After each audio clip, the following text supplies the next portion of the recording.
Welcome to Drive the Daf. Clear, structured explanation of the daily Daf in 20 minutes. You can even follow in the car. Pesachim Daf concludes the discussion of what happens when chametz is mixed into heter. Is it batal? Is there not batal? Is there a bittul at all? And what's the difference between kalim?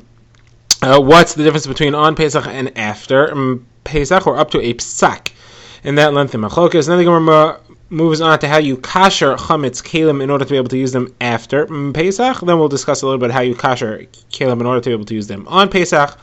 We'll take a detour to discuss milchik bread and fleishik bread, and then we'll get to our last mishnah all the way at the end of the daf, which discusses when you have loans and chametz is the collateral of the loan. Who is responsible for that chametz? So the Gemara begins with Tzina Lente Machokas, three opinions of Tanaim, what the halacha is about chametz after Pesach, and we saw three opinions of Tanaim. Is there bittul in chametz or not? Now Rava gives a psak, and he says that chametz on Pesach there is no bittul, both b'minoi and she'ein minoi. It's never batal. It asers no matter how much heter you have and how little the small amount of chametz that mixed into it is. Now Rashi understands this as this is Rava's shita. Rava is saying that the halacha always is that min b'minoi, if you have something mixed into a heter which is the same flavor, is never batal no matter what it is. This is not a chametz halacha. This is a tyrovis halacha. Min b'minoi is never batal. That's Rashi's shita in all of halacha. Min b'minoi is not batal. We do not paskin that way. But he says min b'minoi is not batal, and min she'ein minoi about chametz on Pesach we have a gzeira.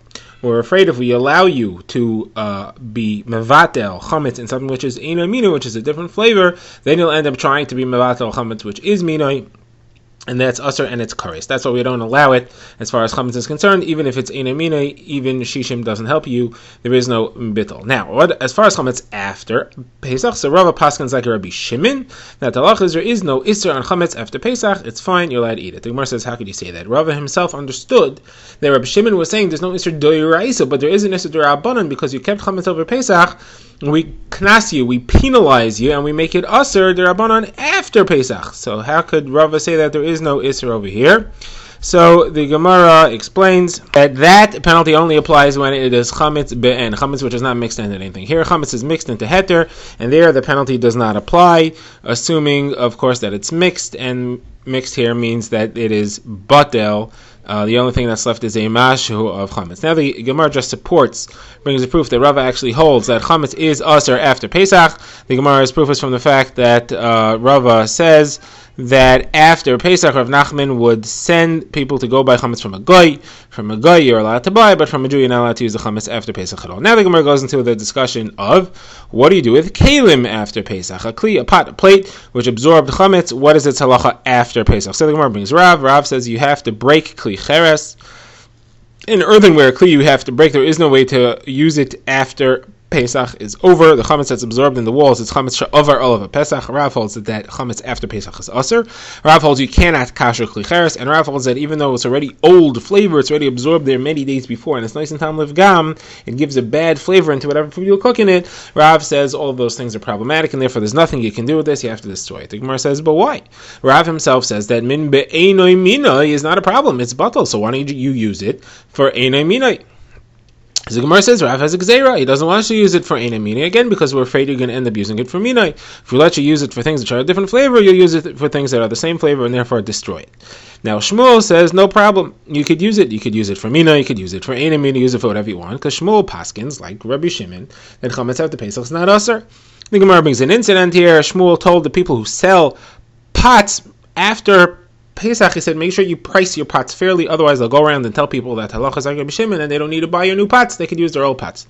The Gemara says, well, why didn't you just go around and tell them anyway? He held like Rabbi Shimon. The Gemara says, this incident happened in Rav's town, and therefore Rav held that it was usher, and Shmuel was respecting Rav's opinion as long as the pot sellers were being fair. If the pot sellers would be ripping people off, then he would go around and say that they could just use their old pots and they don't have to buy pots at all, and the pot sellers would lose their business on the subject. Now the Gemara goes into a slightly different subject, which then wraps back around to this machlokes Rav and Shmuel. The Gemara says it's a statement from Rava bar Ahiloi. Rava bar Ahiloi says you're not allowed to make milchik or fleishik bread. If you have an oven that has meat or fat in the bottom of the oven and you bake bread in it, that will create steam. It'll get into the bread, and the bread will now be fleishiks, even though it's completely mutter. It's just fleishik bread. But we have Xera, you're not allowed to have milchak or fleshik bread, and therefore you cannot eat the bread. The bread's usser, even though there's no isser involved in it. But the bread is necessarily usser because we're afraid that fleshik bread you might eat with cheese, milchak bread you might eat with meat, and therefore we do not allow fleshik bread. There are exceptions to that halacha, but that's a general halacha that's said over here. The Gemara brings a brayso on the subject. You're not allowed to mix milk into a dough of bread because you may come to eat it with meat, and we don't want you to do that. Similarly, the brayso says you cannot have a oven be smeared with fat of the tail of an animal unless you fire the oven after you smear it. You fire the oven and it'll burn off all that fat and you'll kasher it. So Gemara says, 1 second, that doesn't fit with Rava bar Ahiloi. Rava said that it's aser once you have the fat in the oven, there's no way to kasher it. You can't make bread in there anymore. But here it says you can kasher it just by firing the oven. That'll do libun. It'll clean out the oven. So Gemara says it's a kasha on Rava bar Eloi. The halacha is not like him. He is completely refuted. You can kasher an oven. So Gemara says, hold on a second. You can kasher an oven. Oven is usually made out of clay. So we had Rav before who said you got to throw out your pots. Why do you have to throw out your pots? You should be able to kasher it by firing it. This is different. First of all, the oven here might be talking about a metal oven. You can kasher metal, that we know. Rava was talking about earthenware kalim. Second of all, an oven is different than a pot. A pot has the fire on the outside. It doesn't clean it out as well. Here, the oven has the fire on the inside. That does clean it out as well. And if you'll tell me you make a fire inside your pot to kasher your pot, that doesn't work because we're afraid that you may be concerned about your pot will break and therefore you won't put the fire in strong enough and you'll end up saving your pot. Therefore, we say that you cannot kasher an earthenware pot. You got to get rid of it. That's what Rava says. You have to break the pot. Now, the Gemara brings a couple of halachas about kashering items for Pesach. The Gemara says a pot that is earthenware. The Gemara brings an opinion that you can kasher it if you put a fire on the inside. Then the Gemara says that Ravina asked Rav Ashi, what do you do with knives to use them on Pesach? How do you kasher them? Rav Ashi said, I get new ones. So he said, well, you're rich. What about other people? He said, no, I don't mean you actually have to get new ones. I mean you should make it like new. Here's what you do. You have to put the knife into the fire. You have to do libun. It has to be burned out in the fire. But the problem is that it'll destroy the handle. So what I do is I wrap the handle in a layer of clay that'll protect it from the fire. And then I put the blade into the fire that purifies the blade from the chametz flavor. And then I do hagala. I put the handle into hot water. The Gemara says the halacha is you could just do the whole thing in hot water. You don't have to do anything in a fire at all. The Gemara says, what do you do with an 8-porer, a type of wooden spoon that they use to stir pots that has chametz absorbed into it? So the Gemara says you could just put it into hot water that's boiling on the fire. That's keboilik hachpolte. The same way it absorbed, the absorptions come out. The Gemara now says, what about using mani de kunya? What about a earthenware kli that's coated with a layer of lead?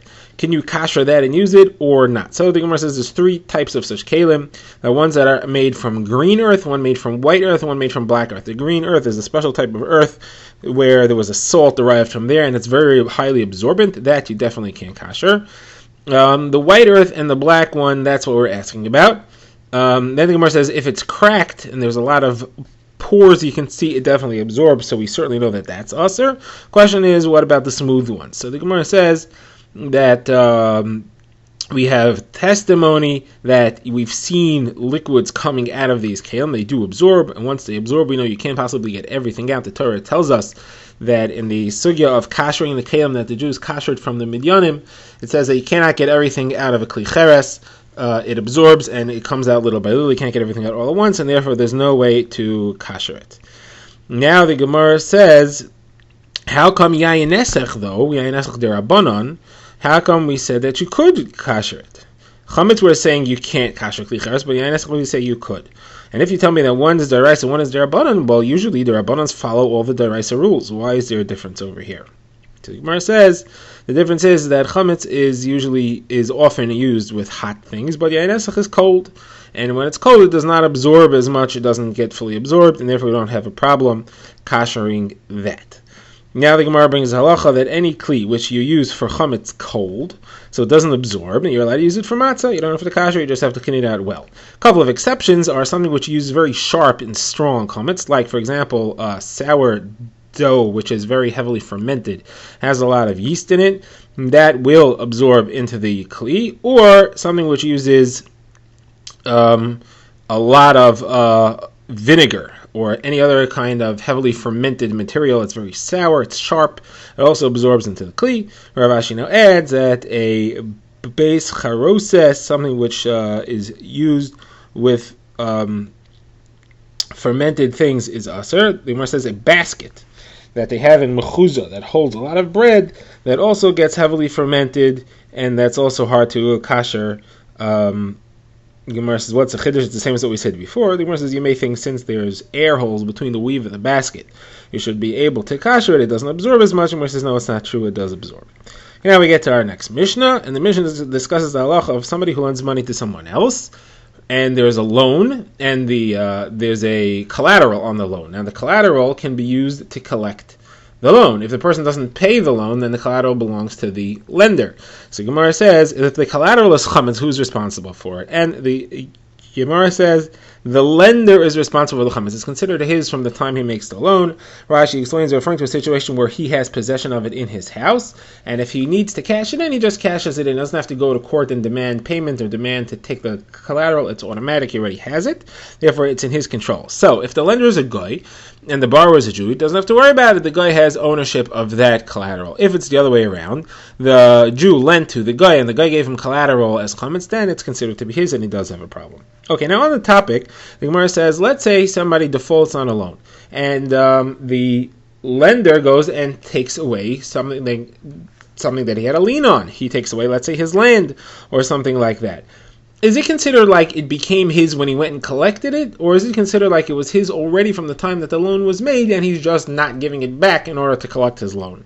So Gemara says it's a machlokes between Abaye and Rava. Abaye says it becomes his from the time that the loan was made. This thing that has a lien, the lien itself means that the object has a lien on it belongs to the lender, and Rava says the object that has the lien on it belongs to the borrower. When the lender needs to take it, then it becomes his. Now, what's an nafkamina? What's the difference? It's either way it's true that there's a lien on it, and either way it's true that if the borrower will go sell it while there's a lien on it, that sale will be invalidated. When the lender comes to collect, he can get that land, even if he went and sold it or he gave it to Hektish. He has a right to take that land because he had a lien on it. You sell something with a lien on it, that's an invalid sale. He can come and get that. The question is, if the lender went and was makdish it while it was still just a lien, he didn't take possession of it. According to Abaye, that it's his already, so his hektish is good. According to Rav, that's not his yet. The hektish is no good; it only becomes his.